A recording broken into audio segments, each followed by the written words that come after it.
having an opportunity to be together in a room. Doesn't it feel wonderful, the energy and excitement of being in person again? So I'm delighted to have you. I have to tell you, whenever I approach a podium when I'm going to do any kind of speech, I'm always terrified that it's going to be this high and people are going to say, is she standing up? I learned from Senator Boxer that I should always carry a box so that I can stand on it.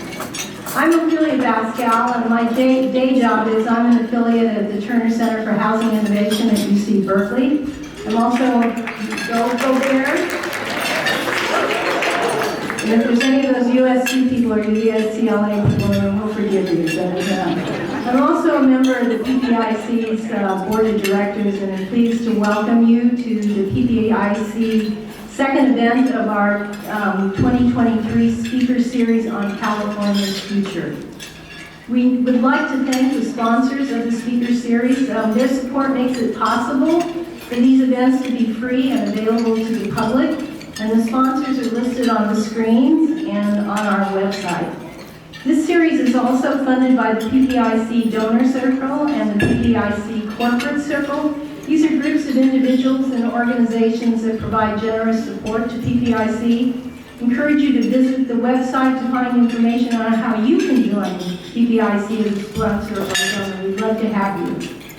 As you may know, March is Women's History Month. And it's, from my opinion, a little California history. It's a good time to review that on this month and today. In its 172 years of statehood, California is one of 19 states that has never had a woman governor. We need to change that. In 1975, there were only 3 women who served in the California legislature. That number has steadily increased over time, and this year's legislative class includes the largest number of women in the state's history, 50 of the 100.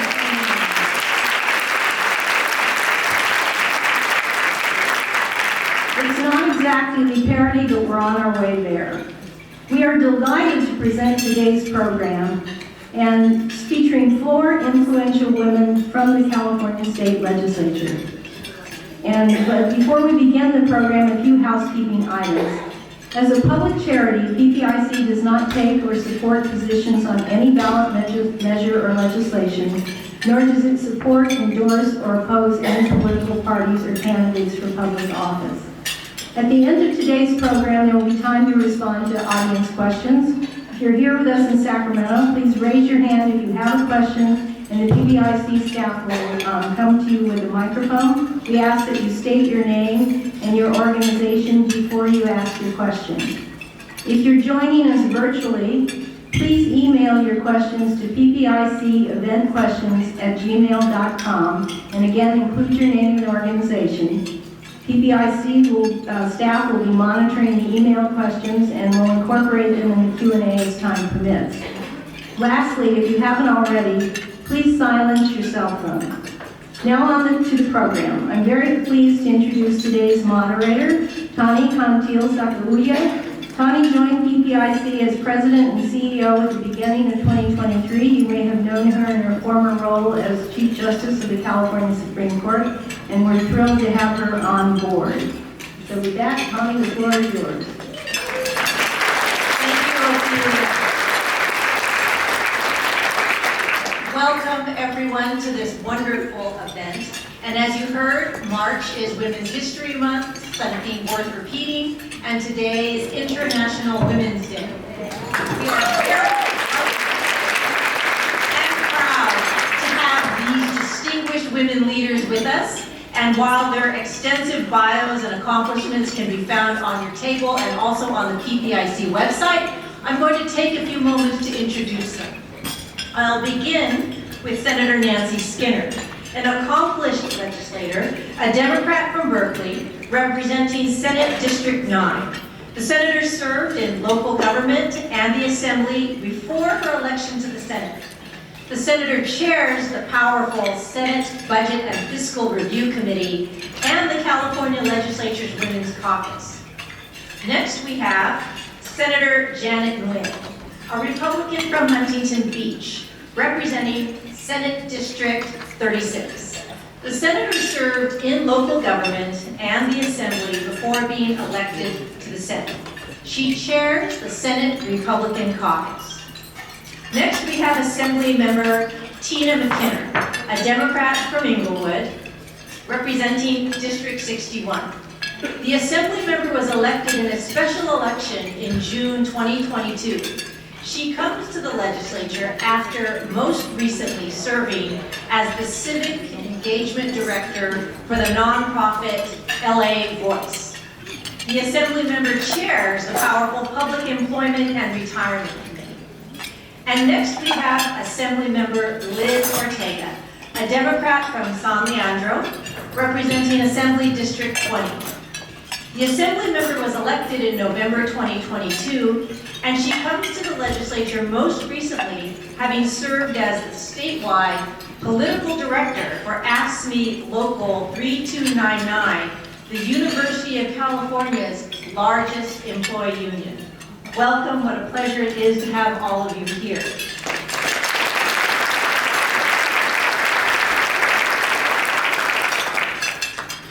First question will be to all of you, and I'll start by asking first Senator Skinner. The legislative class of 23-24 includes the largest number of women in the state's history. So here's the question. From your perspective, how has the legislature's increased gender diversity influenced California's policies? Thank you so much.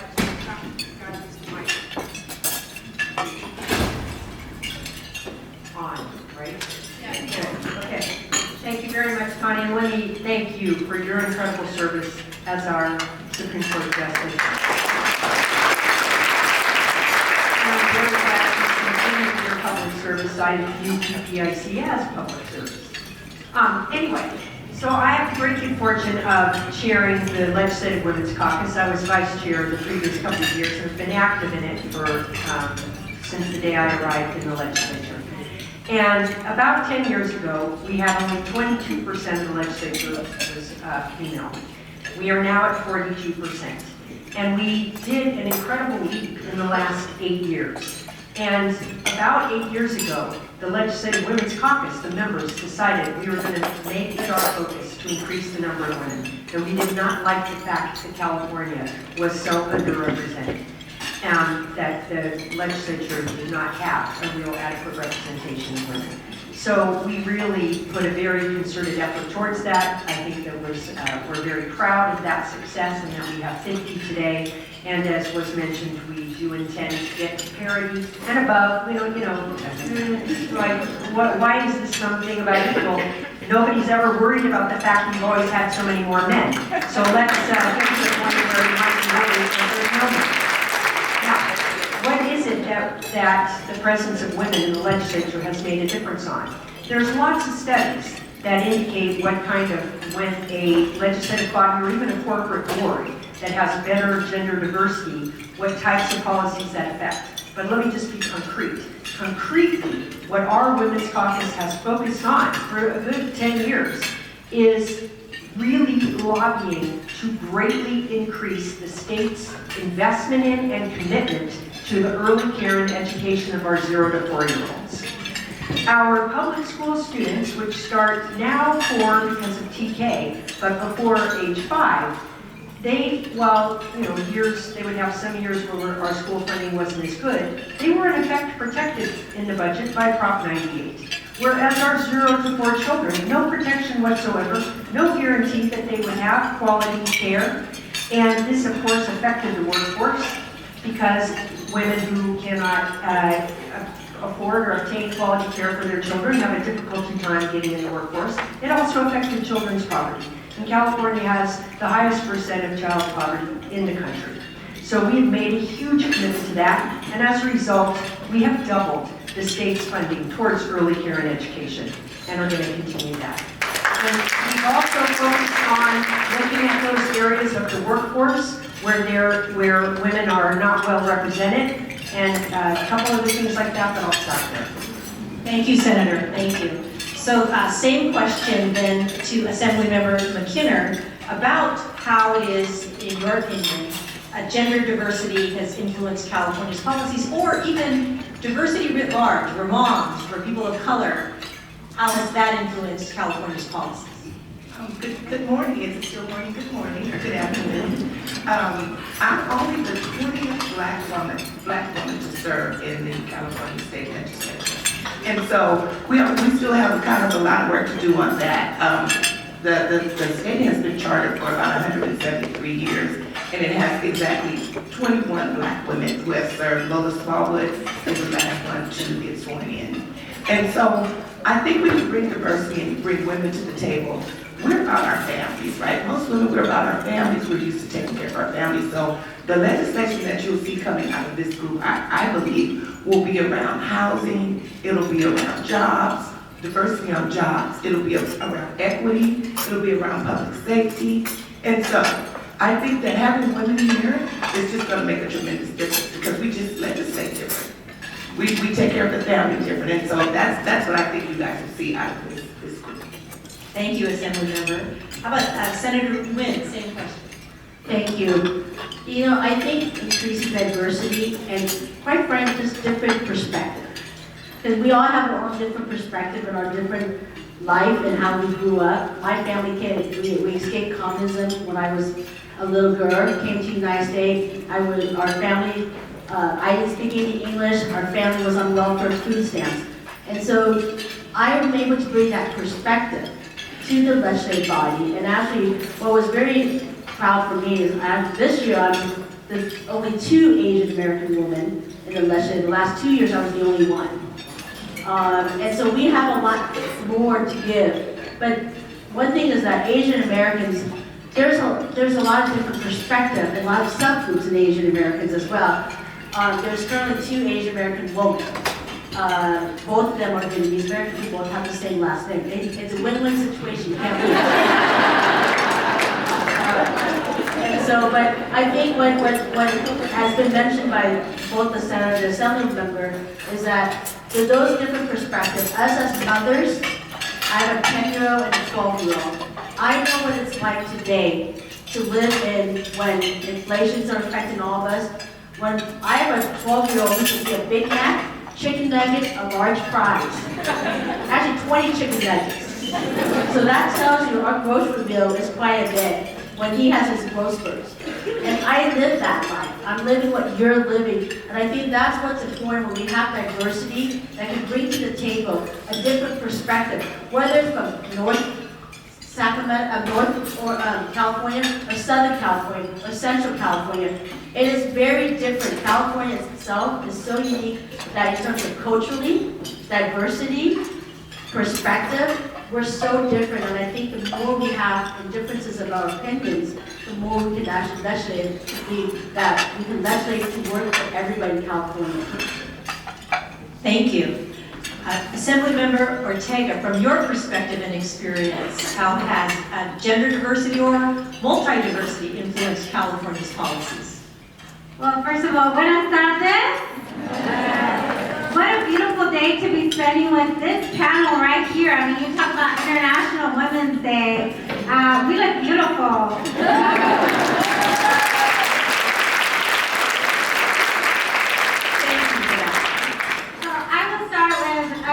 It's hard to talk about what we will be doing without talking about a little bit about where we all came from, right? So in terms of that perspective, I mean, I came to this country when I was 3 years old. My mother crossed the border illegally as an undocumented woman by herself with me as a 3-year-old and my 6-month-old brother on her lap. And so that is something that I carry with me every day throughout my career. If she could do that, then we can do anything.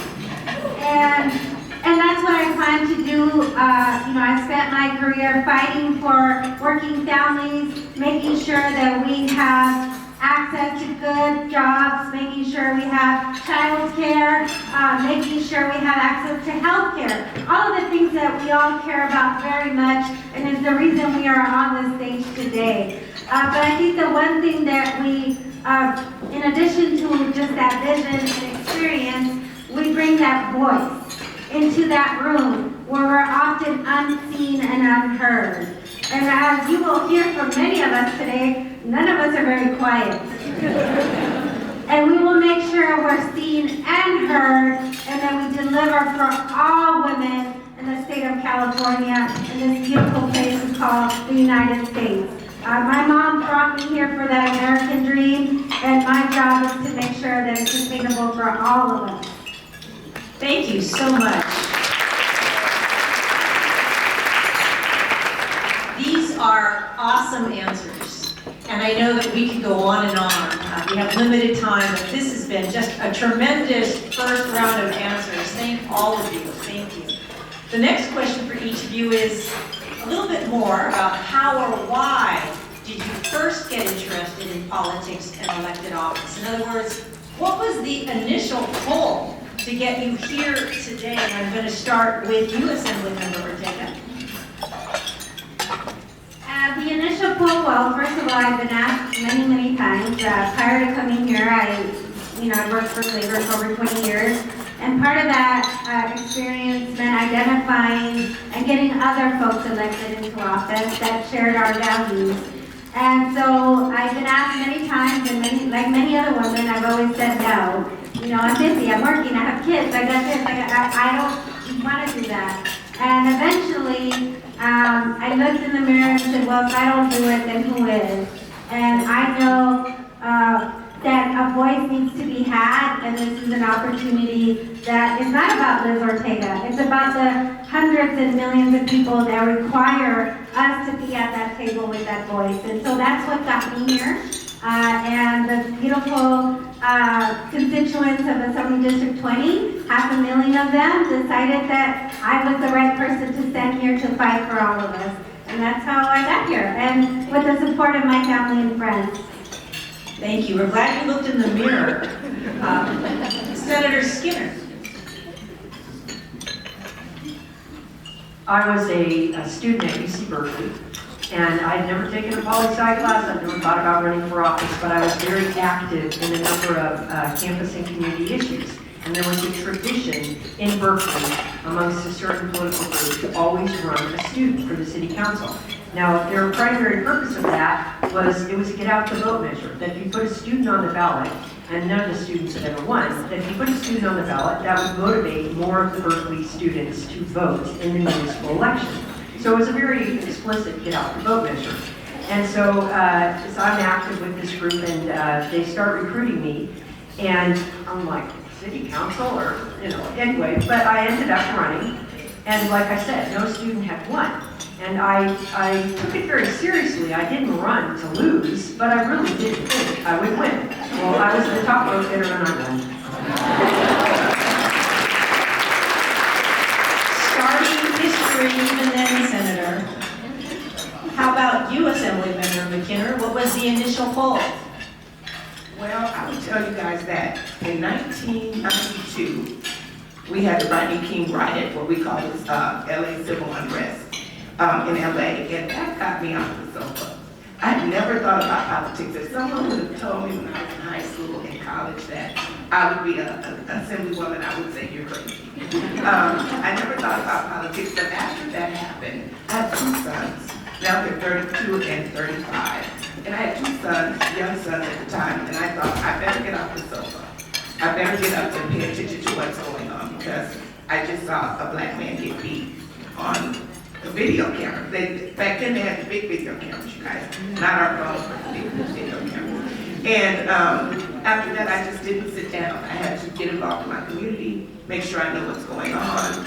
And then when the seat opened up last year, I looked around at who was running, and I thought, this is not the time to have mediocre people serving.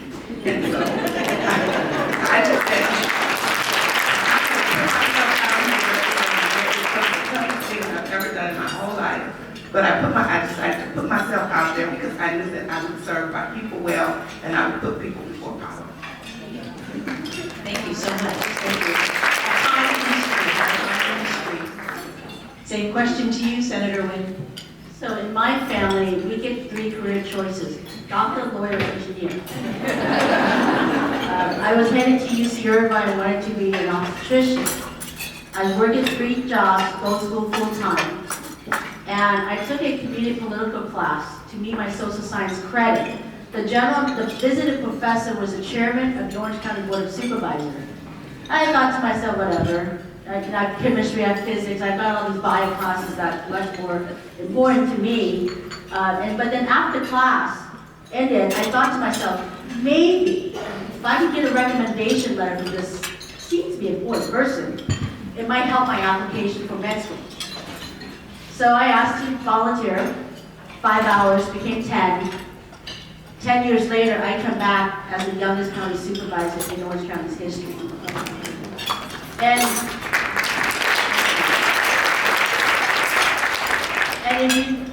people ask me why. Why would I want to run for office? If you think about it, the light that's shining at us, the food you're eating, the clothes you're wearing, the air you're breathing, whether you like it or not, but it's governed by government. What I realized that I want to be at the table and not on the menu. I want to be there when laws are created for or against someone like me. Whether that be a perspective of a mother, a taxpayer, a business owner, a refugee, a Gen X, you name it. I want to be there to say, wait a minute, if you did X, this is how it's going to affect these individuals or these people. Thank you for the reminder about how we are all governed by statute and regulation. This next question is also for all of you. You have alluded to some of these, but I'm going to start then with you, Senator Nguyen. In this legislative cycle, what are some of your key priorities? A few of my priorities, one is education. This pandemic and the closure of the pandemic has affected most of the children in California. And we're going to see that consequences in the next decade. And those children, my 10-year-old is struggling, and they're still struggling. And to think about it, our family, both my husband and I have our college degree. We both speak English fluently. We are both educated enough to be able to help our child. But because of what has happened, it has put my son backwards and not forward. So he's been getting the extra help, and we've been working with him. But imagine how many other children are out there who doesn't have the privilege of having parents like us, who aren't in families like us, who don't have access to the internet, who don't have access to even food. So these are the so first for me is education, and making sure that we put the funding into education to move it forward, not backwards, and helping our students who have struggled or are still struggling. Second, crime. We need to stop this, and the fentanyl that's affecting our children in California. Fentanyl is the #1 killer for young adults 18 to 44 in this country. The #1 killer. And now they're affecting children that are 10 years old, 12 years old, 15 years old, and 17 years old. It has skyrocketed. So in terms of making sure that I want to make sure that when my children are out there playing at the beach, at the park, at the movie theater, that I know they're safe. Just yesterday alone, 4 houses down from my house, our house, there was a burglary, twice. And so now I'm telling my children who is walking our German Shepherd down the street, up and down, several times a day, now they have to be extremely careful. And we have cameras as well. We shouldn't, as parents, have to be worried that our children walk down the street to walk the dog. And we shouldn't have to worry about that. And that's where it's the skyrocketing of the crime that's going across the state needs to stop. And I'm working on legislation in that. Last is, as I mentioned earlier, is inflation, cost of living. Wanting to buy a home in California for our young adults is a pipe dream now. It's impossible. I'm afraid for my children when they get to that point, but then they'll be like, I'm leaving California because I can't afford it anymore. I want my children to be able to say, I want to live in California, or I'm going to go to another state, not because I can't afford to live there, mommy and daddy, but it's because they chose to. For whatever reason, a job or whatever it is, we need to get our hand on the cost of living for families, and that comes with, whether it's the gas prices, whether it comes with grocery. Our family, we do about a dozen eggs or more per week. And I don't eat eggs that much. It's the 2 boys that I have. So at the end of the day is I'm living the life of a mom who has young children today, and are still trying to make sure that I can provide for them. Thank you, Senator. Thank you. It is both diversity of experience as a lived life that you are describing. Thank you. That very same question to you, Assemblymember McKinnor. Well, first and foremost, my first bill, AB 1, the staff unionization bill, that's my top priority. I am a staffer, hashtag I am a staffer, and so I bring that experience to the legislature, and I want to make sure that when I leave the building, that this staff, both current and future staff, have a place where there's equity, fairness, and they're safe in their workplace. Look, we're having a hard time getting staff now. When I was here 6 years ago, people were beating down the door to work here. They are not anymore. And it's because of what's happening in the buildings. And so I just want to make sure that we get quality staff in the building, that staff can have the right to join collective bargaining, and I'm very excited about that one. That's my top priority. Next. I know there's a lot of people out there that can say hashtag I am a staffer. The second thing is housing. Everybody deserves to have housing, you guys. I've never seen a state like this. This is just, it breaks my heart to see all the people sitting on the street. And so I'm co-authoring SB4 with Senator Weiner, which is the faith-based housing, because our religious folks want to build housing on their land, and they should be able to help out with the problem. Secondly, I have AB 1418, which is crime-free housing, my crime-free housing bill. Look, people are getting put out of their housing for a lot of different things, you guys. So when I talk about the crime-free housing, Senator, nobody wants crime on their block. But if I'm a woman in my 50s and I made a mistake in my 20s, I have a problem renting an apartment. That's ridiculous. We got to keep people in their housing. Also, they have these things called nuisance ordinance. So I could be playing cards. I'm African American. I like to play spades. So we play spades in my family. We get loud, and the neighbors, we might disturb them a little bit. And back in the day, maybe someone didn't want to come and knock on your door, and they called the police. The police comes and knocks and says, "Can you keep it down?" Well, that's a reason to evict somebody now. And so we have to stop the cities and the counties from enacting landlords to do criminal background checks and to kick people out just because they made a mistake. And so housing, staff unionization, those are my top 2 priorities. Thank you, Assemblymember. Same question to you, Senator Skinner. Thank you for that. I'm sort of known for liking to take big things on. And last year, I was incredibly honored and proud that California, and we did this through the budget. I carried a bill initially, but we did it through the budget because there was such a strong partnership with the governor's office and both houses to make California the first state to provide universal school meals to all of our K-12 children.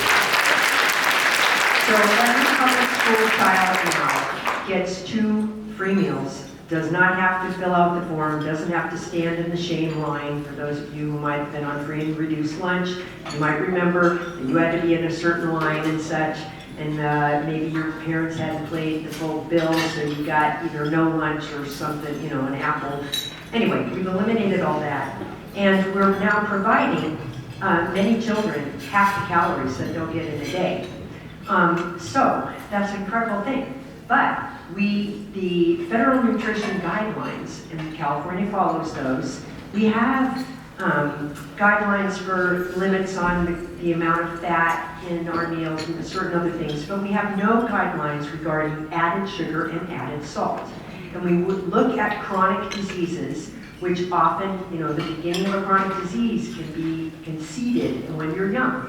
And diets high of sodium and sugar can contribute to a great number of chronic diseases, diabetes being one. So the federal government has just released some new nutrition guidelines. I want California to adopt those, even a little bit better, so that our universal school meals are quite healthy.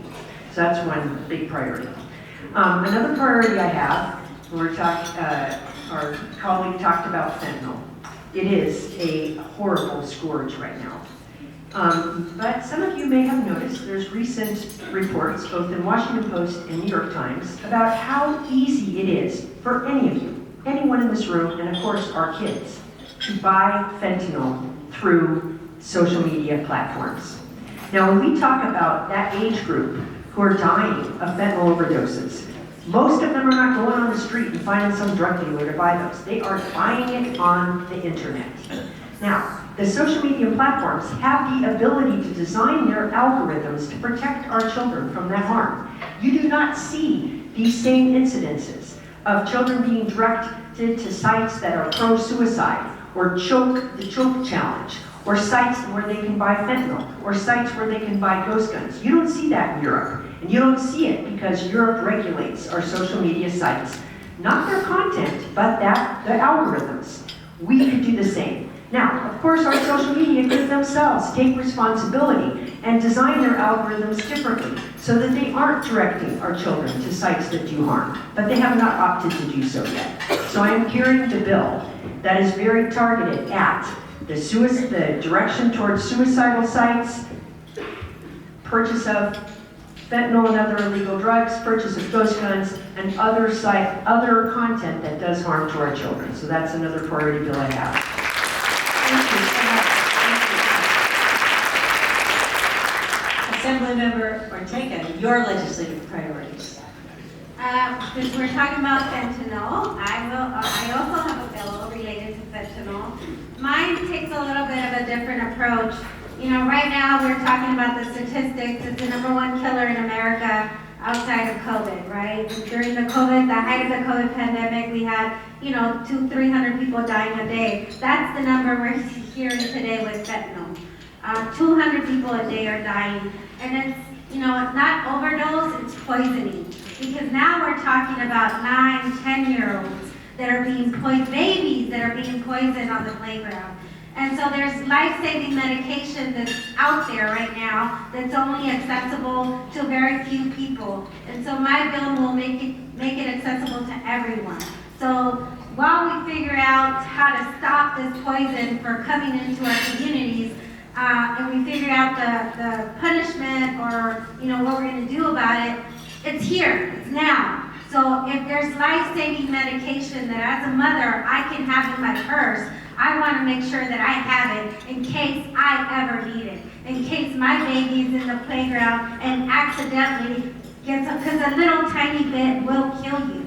And so my bill is about affordability and accessibility to this life-saving medication that's already out there. So that's going to be my priority.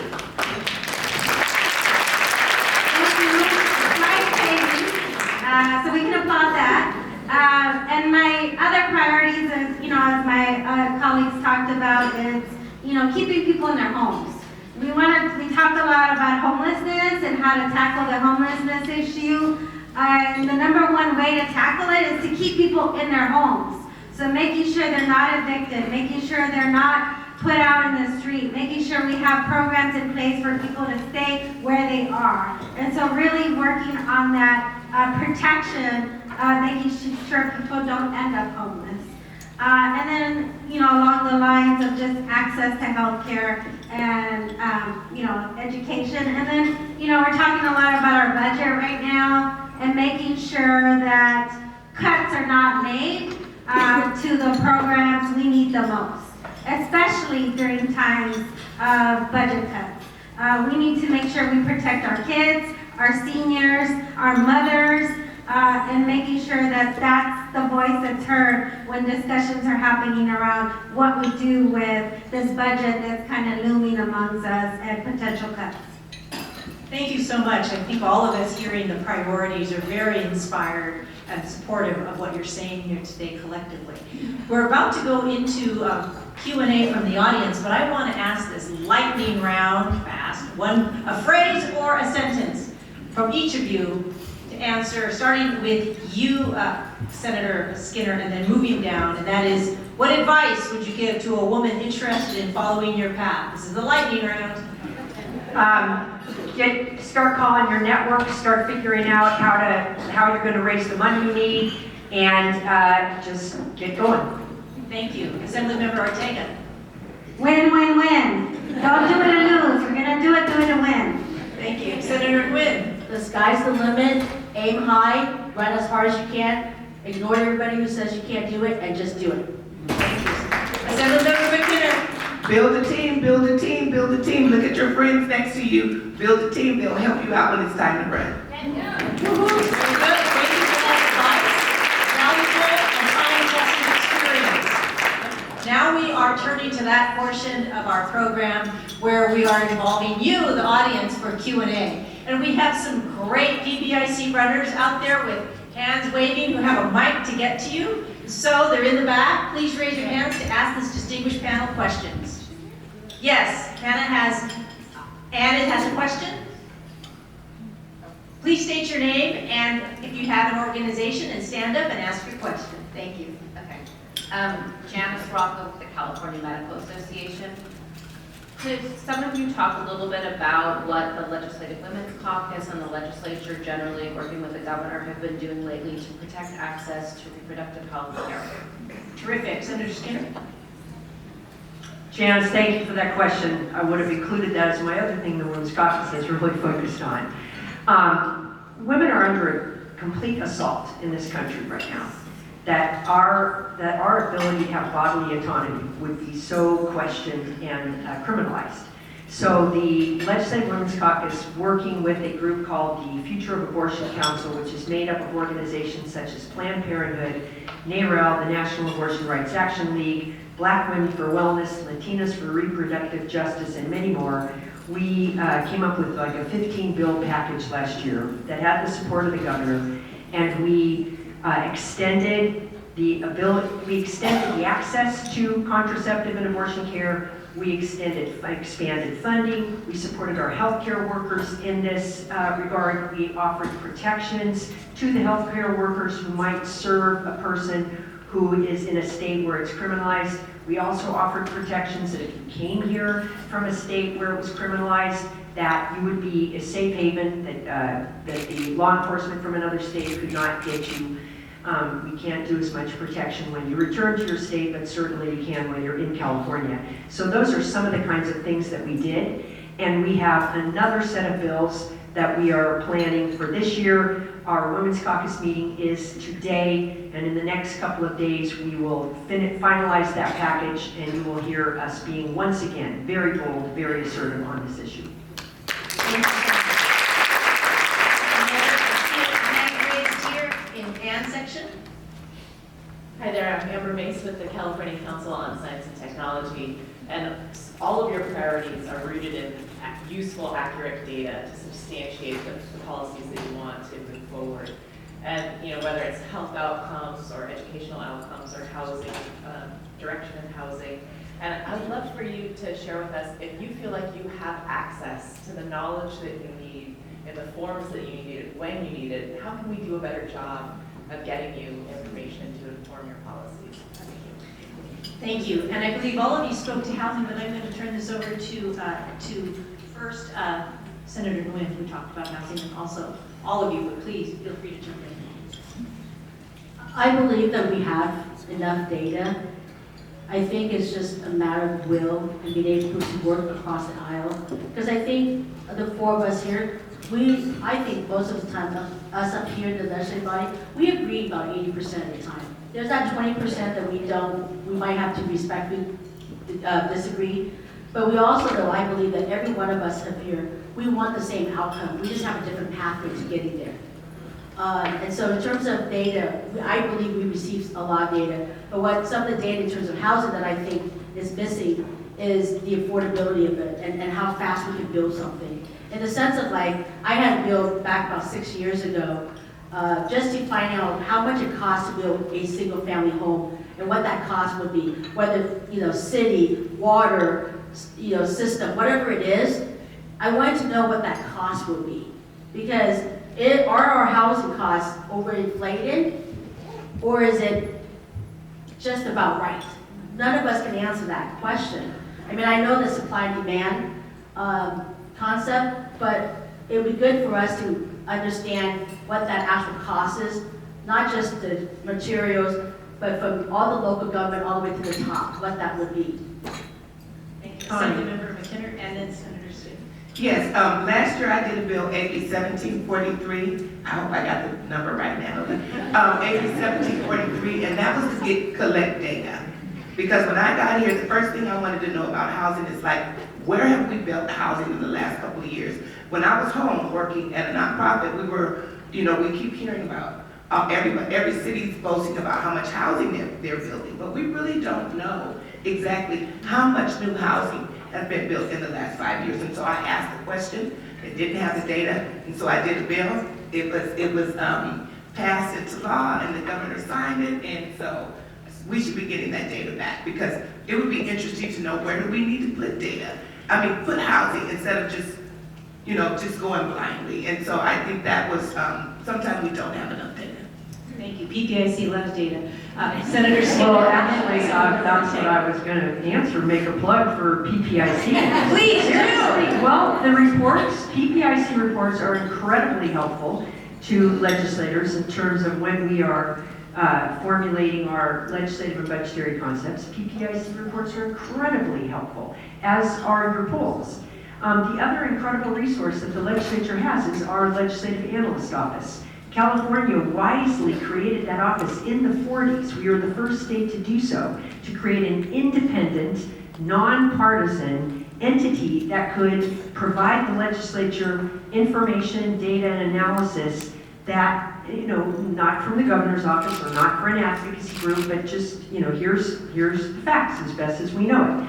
Now, unfortunately, we have not funded we have the same number of analysts in the LIO's office that we did in the 60s because of a proposition that limited the legislature's budget, which is really unfortunate because we have the same number of analysts when the state's budget was $46 billion compared to $460 billion. So we could improve there. But around housing, we could always benefit with additional data, but we do have two great resources in PPIC and the LEO. Thank you so much. And Assemblymember Ortega. Yeah, PPIC, you guys are the best. We definitely appreciate all the reports and the data. And to answer your question about do we have enough, I don't think we ever have enough, especially with our ever-changing world. And as a new legislator, I have been surprised at the amount of information. And we have some of the most talented, educated people in the world that we now have access to. And so what I'm looking for as a new legislator is where do I go? In the orientation, I said we need to know where to go to get this data and this information because there's so much of it. And so that would be an ask that I have is, compile a place where we can go and ask for this information. Thank you, Turner Center is another great resource. The Turner Center at Cal, who's on your board, PPIC's board. It is. The reports go on. If you have some interest in housing questions specific to California, go on the Turner Center's website. Excellent, excellent. Another question here at the front table. Hi there, thank you so much for doing this. I'm Cassandra Pyle from Public Affairs and a proud member of the PPIC board. So the talk around our research means a lot to me personally. My question is about bipartisanship, which as many of you know is core to our mission, nonpartisan research entity. Name 2 or 3 issues that you think we could get resolved this year with bipartisan support. Because what I've seen in a lot of spaces, particularly since this women's caucus has gotten so large, is just so many opportunities for people to build relationships, for women to build relationships, and I just wonder if that's going to lead to potentially an issue or 2 being resolved with the support of both parties. Terrific, thank you. Who'd like? Assemblymember Ortega and then Senator Nguyen. I think for my experience, I joint authored a bill with my Republican colleague around fentanyl and access to Narcan, the life-saving medication. So I think that's a bipartisan issue where we want to make sure that we keep our community alive, and this is something that's impacting all of us, regardless of party. And then around public safety, I sit on the public safety committee, and actually yesterday I worked with one of our colleagues on the other side, Republican, around some of the public safety issues that we're facing in our state. And so I think those are areas that I think, we're, like you said, we agree 80% of the time, and then there's that 20 where we kind of look at each other. But then we, go to coffee and figure it out. And you also have to know that we're not always going to agree. It's impossible. But at the end of the day, we're all here for a reason, and that is to serve the state of California. And that, might mean we work together, and it might mean that we don't.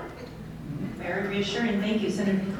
Hey, I don't agree with my husband 100% of the time, so don't expect me to agree with you 100% of the time. I think I agree with the Assemblywoman. Fentanyl is one. The other one I think is homelessness, which includes mental health. I think there's a lot of bipartisan effort that can and will happen. I'm working with our Senate Chair on Health, Eggman, since I'm Vice Chair of Health.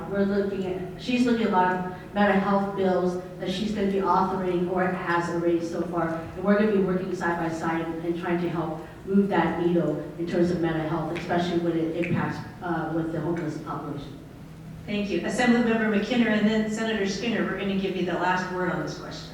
Well, AB1 is I have bipartisan support because it's going to help everybody in the building. When I went to talk to my Republican colleagues about the inequity of pay in their office and their budget, two of them signed on as co-authors, and so I think we will get more because we want to bring equity to pay for the employees, because like the Republican staff make it a smaller budget, and then the Democratic staff has a huge budget, or you have a male that comes in as the chief of staff, they make $180,000. A woman, a black woman comes in, she makes $90,000. And so we want to bring some equity into pay, and I think that is AB1 is going to pass this year with bipartisan support. Wait, I didn't know that the Democrat chief of staff makes 180. No, we don't. I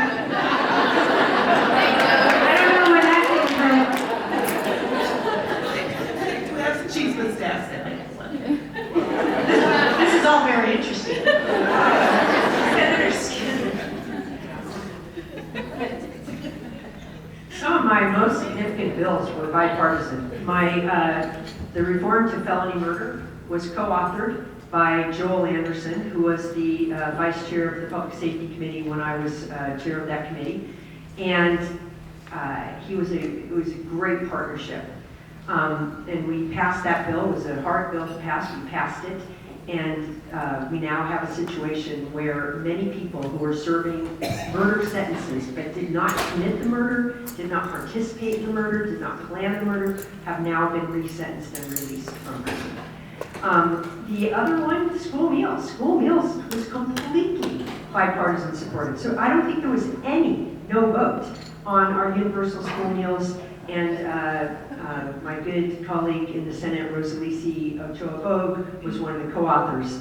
And I'm hoping right now there's a number of children and teens in the building working on the bill regarding social media. So I'm hoping that those kids can help motivate my colleagues on both sides of the aisle to support that bill. Thank you. Very exciting and informational. Thank you. We have another question. And I think Ann has Nathania, please. Thank you. Hi, I'm Samia Kamal with Cal Matters. You talked about the impact that having more women has had on policy. I'm wondering if you think it's had any impact on the culture of the legislature itself. Very good question. So I heard a yes here from Yes, and Assemblymember. this is why I think AB1 will pass. Keep bugging it, right? Yeah, no, I think it will have some circumstances on the legislature. We'll see a lot of good bills come out, but then we'll see the culture change, because I was one of the original signer to the We Said Enough movement the Me Too movement that sparked a couple of years ago. And I think that we'll see staff getting treated with a lot more respect. Now, I'm sorry, men, I don't mean that men don't treat women with people with respect, but I just think you will see a lot more respect for staff with the women, with bringing in the 50 women. And we hope to elect more in 2024. And so, yeah, thank you. Thank you. Anyone else on the panel care to speak to that issue? Senator Skinner? We'll see. I mean, it's one of those where each of us, male, female, regardless of our background or culture, we're unique individuals, and we bring what we bring to the table. I guess I sort of always feel that diversity in both gender and race is essential because it reflects our communities, and that it's not so much because it will necessarily make a difference in the culture or make a difference on what issues are. I would never dictate to a woman or one of our black legislators that they should focus on X or Y. I would just say that that diversity is in and of itself of value because it reflects California. Thank you. I think it has. Throughout the years, this is my 7th year up here. Throughout the years, you've seen the focus on children, lunch meals, pre-K. I think that's where you're seeing a lot of these issues that's coming to the forefront. That, not that it has been ignored, but it's becoming more and more important because you have mothers up on the stage or up at the dais and being able to make these legislation or author these legislations. So I think you will continue to see that impact. The diversity, whether it's gender, whether it's ethnicity, you're going to start, I actually last 7 years have seen that impact. Thank you. Last question, and we have it, Jerica has a person. Hi there, my name's Laramie Langdon. I'm with Perry Communications Group. I was just wondering, California and Sacramento especially has been facing increasing rates of human trafficking and sex trafficking. What are you guys doing to combat that? Thank you. Anyone care to take the answer first? Thank you, Senator Skinner. That area has been another focus of the Women's Caucus. You've seen a good deal of bills, and one of the first things was redefining. Let's take children that are in prostitution. For years, California treated it that if you were a child in prostitution, and I'm talking a person under 18, that you were a criminal. Versus if you take any other sexual interaction with the minor, the perpetrator of the sexual interaction is the criminal, not the minor. And so it was we had a very skewed thinking that somehow young girls just chose this profession. No, what we've learned over time is that no, they are recruited, they are groomed, and whether it's a big sex trafficking ring or a pimp with 2 to 3 women or young girls that he is in effect trafficking. So that alone, we had to first get law enforcement and just start culturally to wrap our arms around this. And for so long, both human trafficking and sex trafficking was viewed as something that, we're bringing people internationally, versus that it's our own kids, and especially our kids that are in the foster system. So there's been a really huge 180-degree change in perspective around this, and I think that while there's probably still improvements to be made, we're doing much, much better. Thank you. We've been truly informed and inspired by this distinguished panel. For all of their questions, answers, and insights, please give them a round of applause.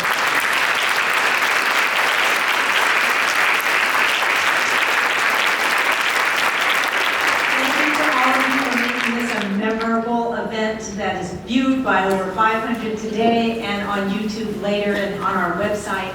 And also thank you to our sponsors, and this concludes PPIC's second speaker series event. Thank you.